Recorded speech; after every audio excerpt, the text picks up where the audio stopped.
बिस्मिल्लाहिर्रहमानिर्रहीम। शुरू अल्लाह के नाम से जो बड़ा मेहरबान निहायत रहम करने वाला है। अस्सलामु अलैकुम प्यारे दोस्तों। दुनिया के सबसे ताकतवर बादशाह नमरूद को जब लंगड़े मच्छर ने मारा, उस वक्त का वाकया हम आप लोगों के सामने पेश करने वाले हैं। तो मोहतरम बुजुर्गों दोस्तों, उम्मीद करता हूँ कि आप लोग वीडियो को एंड तक जरूर देखेंगे। चलिए दोस्तों, शुरू करते हैं वीडियो। दुनिया में सिर्फ 4 लोग गुजरे हैं जिन्होंने सारी दुनिया में हुकूमत की। इनमें से 2 मोमिन और 2 काफिर बादशाह थे। 2 काफिर बादशाह नमरूद और बख्त नसर थे। ये दोनों इराक के बाबुल शहर के हुक्मरान थे। करीब 5000 साल पहले की बात है। हजरत नूह अलैहिस्सलाम के बेटे साम के औलाद कनान का नमरूद नामी बेटा इराक के बाबुल शहर में हुकूमत कर रहा था। नमरूद ही सबसे पहला बादशाह था जिसकी हुकूमत सारी दुनिया पर कायम थी। नमरूद ही पहला शख्स है जिसने सर पर ताज रखा। उससे पहले किसी हुक्मरान ने सर पर ताज नहीं सजाया था।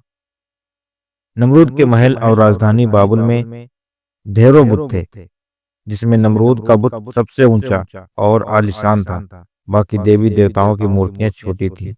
इसका मतलब वो खुद को सबका खुदा मानता था। हजरत इब्राहिम अलैहिस्सलाम, जिनकी याद में हम कुर्बानी करते हैं, उन्होंने नमरूद को ईमान की दावत दी।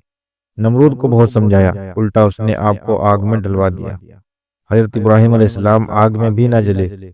ये मौजज़ा देखकर भी बाबुल की गुमराह कौम और बदबख्त नमरूद ईमान न ला सके। सरकस नमरूद ने सोचा कि सारी दुनिया में तो मेरी हुकूमत है, क्यों ना अल्लाह से जंग करके आसमान पर भी कब्जा किया जाए। नमरूद ने बाबुल शहर के बाहर आसमान से बातें करती एक बहुत ऊंची मीनार तामीर करवाई और माज़अल्लाह रब्बुल आलमीन को जंग के लिए ललकारा। अल्लाह हर किसी से गुफ्तगू थोड़ी न करता है। नमरूद ने लोगों को भड़काया, देखो मेरे ललकारने पर भी खुदा ने जंग नहीं की, लिहाजा मैं खुद ही खुदा हूँ।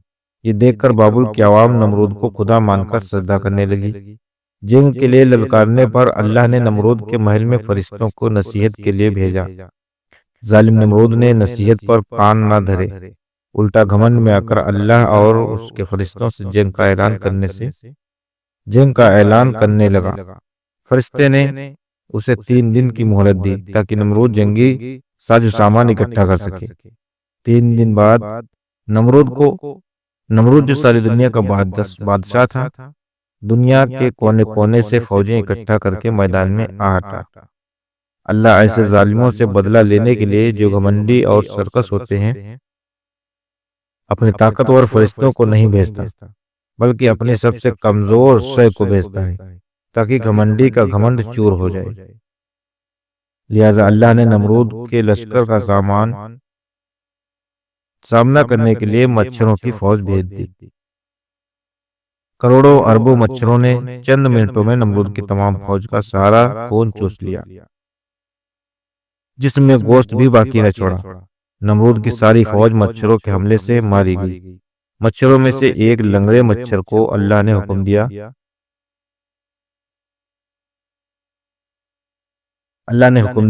कि जाओ नमरूद की नाक में घुस जाओ, दिमाग में दाखिल हो जाओ। अल्लाह के हुक्म से लंगड़ा मच्छर नमरूद के दिमाग में घुस गया।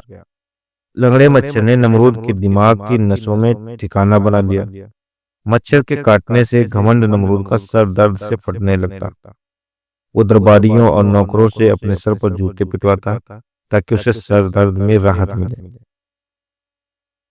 इस तरह भगवान की उसी के दरबार में सरेआम पिटाई होती थी। सर पर जूते खाते जाते नमरूद को जमाना गुजर गया और लंगड़े मच्छर ने उसका जीना हराम कर दिया।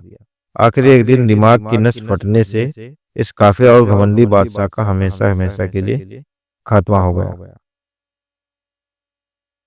जो खुद को खुदा मानता था, जिसे अल्लाह ने सिर्फ एक मामूली लंगड़े मच्छर से मरवा दिया।